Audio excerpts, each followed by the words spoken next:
Are you still looking to buy a home here in Ocean City, New Jersey in 2025? If so, this video is for you. We are going to talk through not only what happened throughout the month of October, but also tell you how to find the best deals out there before the spring market comes around in just 2 to 3 more months. One of the biggest variables coming into this year was what was going to happen with mortgage rates. Was the Fed going to continue to cut the prime rate for the first time in a couple years? And it just so happens that they did.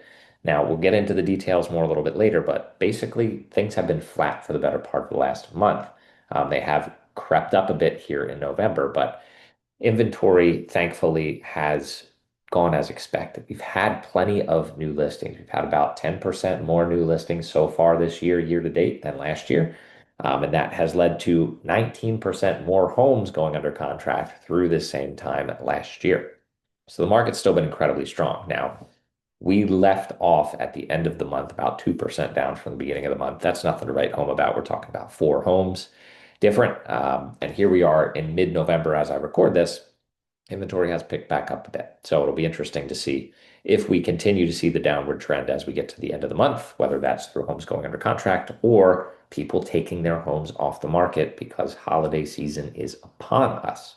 Now, prices, they continue to go up. Condos are up about 10% now year over year. And single families, even though they were negative, they were kind of flat, they're starting to pick back up again with 6% year over year increase. The key takeaway here is that, like I said, we do have more so far this year than we did last year. Normally, now that we have hit November, we should see those new listings decrease pretty substantially and once again decrease in December. So the flow of new properties coming on the market should slow down.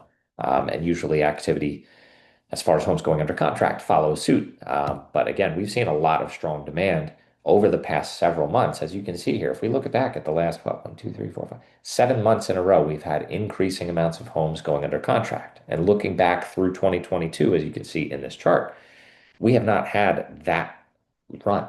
We haven't seen that. So it just speaks to the strength of the market in the face of everything. And again, there are two camps of buyers that I am working with. There are many who find this incredibly difficult, that find the prices, the mortgage rates, the cost incredibly hard to swallow. The numbers just don't work, or the math doesn't math. And then there are folks who are dead set on making this work, that they want what they want.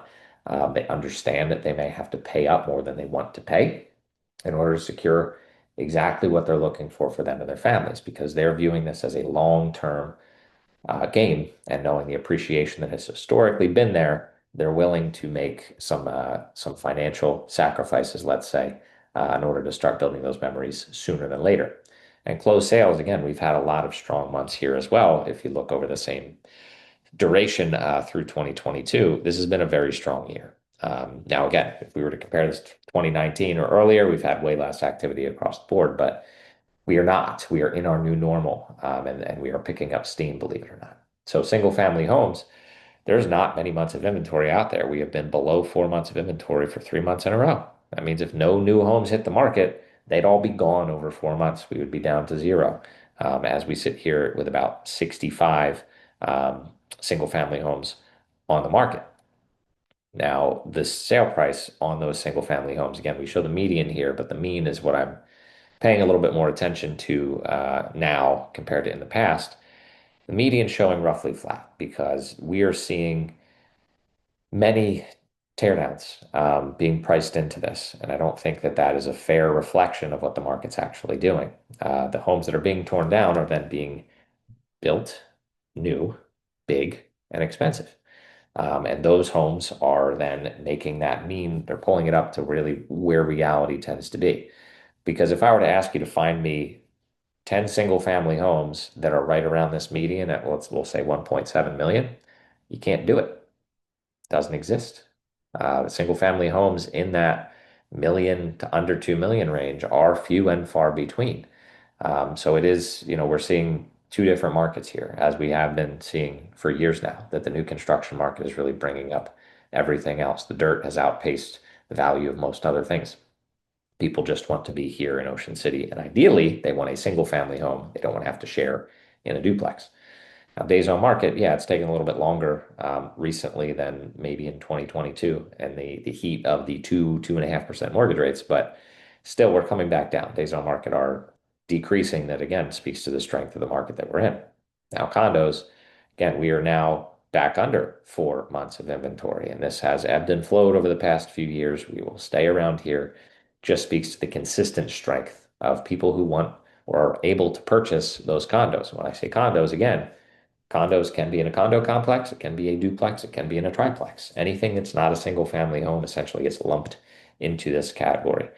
And the sale price, again, you could draw a straight line on here basically, which is crazy.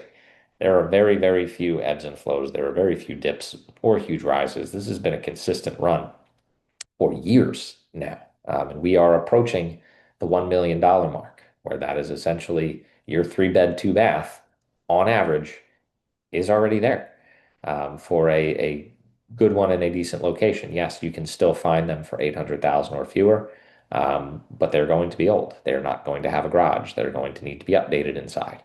The 8 to 900 range, you can find a good, clean 3 bed, 2 bath unit. Some possibly 4 bed older needing work.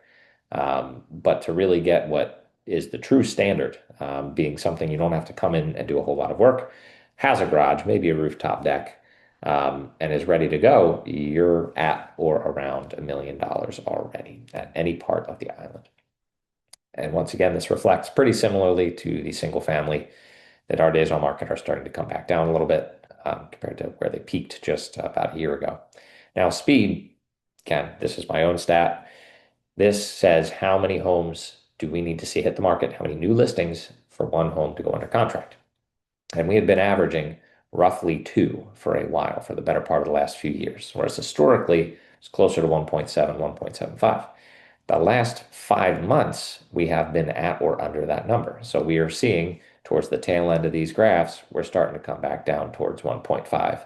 And again, we have seen plenty of listings, so it's not a lack of listings, but our homes going under contract have outpaced our new listings these past 5 months. So that's resulting in speed picking up. The market is moving quicker. It is stronger. There are more active buyers out there. So what do we do about all this? And I did tell you I'm going to mention how to find the good deals. I'll get to that right after this little spiel. So mortgage rates are basically flat, but again, they did creep up after the Fed cut rates now for the second time this year. 25 basis points in September, and again in October. Rates have come up a little bit since the government reopened, since the shutdown ended.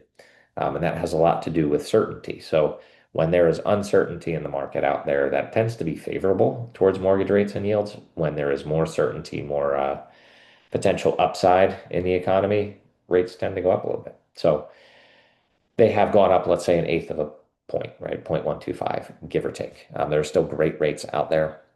I just saw a 30-year conventional with biweekly payments for under 6%, about 5.875, if I'm not mistaken. That's incredible. That's great. We're about a percentage point lower than this same time last year or at the beginning of this year. So rates certainly have improved. I know it may not seem that way because prices have gone up at the same time, but rates certainly have gone down. Inventory going down a little bit is normal this time of year. Yes, here we are middle of the month and it has picked back up a little.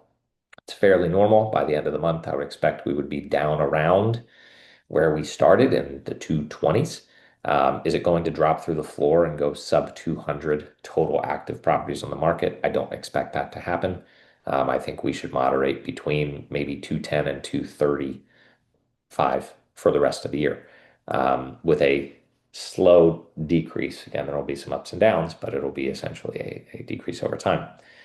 And like I mentioned, right, 9% more new listings and 19% more homes going under contract. So the strength is there. All the signs are there, not just in the prices continuing to increase, but from a statistics, no matter how you slice and dice it, it's been a good year for real estate here in Ocean City once again.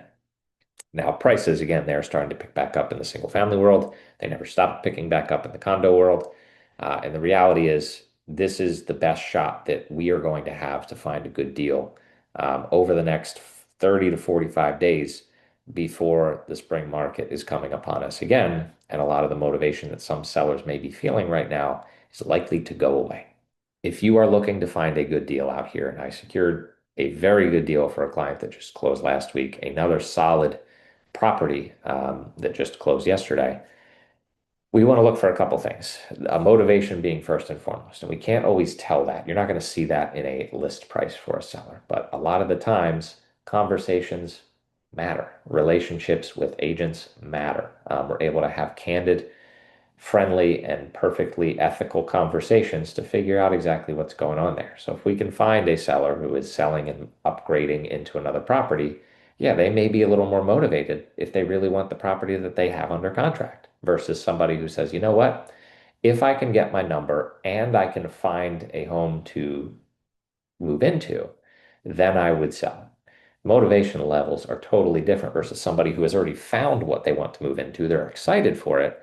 And now, in order to do so, yes, now they have to sell their property here. So that's number one. And that is the most likely category of areas to find a good value and a good deal. Now, number two is the less desirable one from a buyer standpoint for the most part, for most buyers. But I think it's the more likely one that you're going to find. And that is homes that have been out there on the market for a long time, high days on market, and ones that need work. Now, if we strike at the right time, this could really be a win for you as a buyer. You could be walking into equity. But the only way to find that out is to make an offer. So in a perfect world, yes, you'd be able to look at the list price. They would drop it to where they would accept. And all of a sudden now you know what they'll take. It's where you would offer, what you're willing to pay. You then make your offer. That's not how it works, as much as that's how we wish it works. A lot of this is done by taking a shot. So you may see a home that you have an eye on that you think is $100,000 too high. They haven't dropped the price in 6 months. Well, guess what? Maybe they haven't had a single offer yet. Even though that's the number they want, that is what they say their walkaway number is. It's a lot different to turn down. Let's just say they listed at 999,000. You think it's worth 900,000, or maybe that's the most you can pay. Um, it's a lot harder to rip up a contract that has $900,000 attached to it versus floating a question, right? Verbally offering, which isn't really a thing. Hey, would your sellers consider taking 900,000? That's an easy no. There's no terms. It's not real. There's no pre-qualification. There's no proof of funds. You have to do this in a way where you're willing to take chances. You're willing to get rejected, right? To really figure out where your opportunities are. Because if we are going to wait for a seller to drop their price, number one, we are more likely then to face competition from other buyers, which could undo the price reduction by itself. That is simply not how the market here works most of the time. Yes, there are sellers out there that do drop their price repeatedly and show their motivation. And that's great. But again, if and when that happens, you're most likely to face some competition, or there may be something about the property that's just not appealing to you nor anybody else. So you really have to have a strategy to go about this. You have to have somebody like myself who can navigate this with you and has relationships with the majority of agents who work in this market to be able to help identify potential areas of motivation. So with that said, if you have any questions whatsoever, you can reach out any of the ways you see here or down below in the description. I'm looking forward to helping more of you, if not close by the end of this year, very, very soon after, because 2026 is shaping up to be a good one here in Ocean City. I think mortgage rates will continue to slowly get more favorable over time. And I think the opportunities to enter into this market are getting harder and fewer by the day. So thanks as always for hanging out with me, and I will see you next time.